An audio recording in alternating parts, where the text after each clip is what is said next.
onde para corrigir um excesso vertical de maxila que gerava um sorriso gengival e uma incompetência labial, que eram as principais queixas do paciente, ou seja, o paciente não conseguia ocluir o lábio e quando o paciente sorria ele expunha muita gengiva, o que causava um grande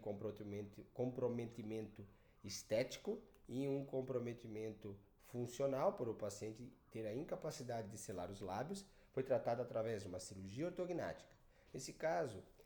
o paciente apresentava, também uma retrognatia mandibular, ou seja, uma deficiência anteroposterior de mandíbula, a mandíbula era muito para trás, e o paciente foi tratado através da cirurgia ortognática, que é a principal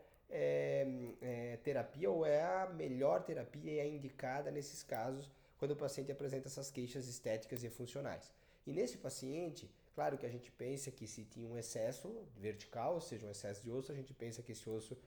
devesse ser reduzido, foi o que aconteceu. No entanto, o que é mais interessante nesse caso é que esse paciente, para ser tratado, ele precisou do quê? De uma rotação anti-horária do complexo maxilomandibular, como a gente pode observar aqui, em que o plano oclusal dele, o plano dos dentes, foi girado no sentido anti-horário, ou seja, no sentido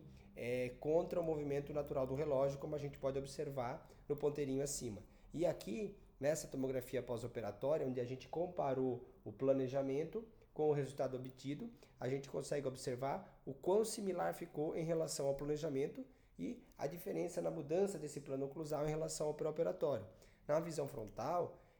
além da gente conseguir observar que houve realmente uma intrusão dos incisivos maxilares, ou seja, a gente escondeu o osso dentro da pele, a gente também corrigiu o quê? Corrigiu o quente, ou seja, o quente, essa angulação que existia na maxila e na mandíbula, responsável por um pouco da assimetria que o paciente queixava. E numa visão inferior, extremamente importante, é que quando a gente avançou essa mandíbula para corrigir aquela retrusão mandibular, ou seja, aquela mandíbula deficiente, a gente obteve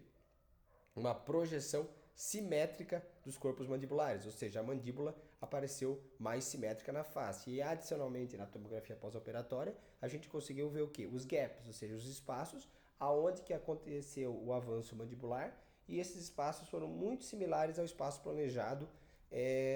na visualização 3D, ou seja, no software da ferramenta 3D.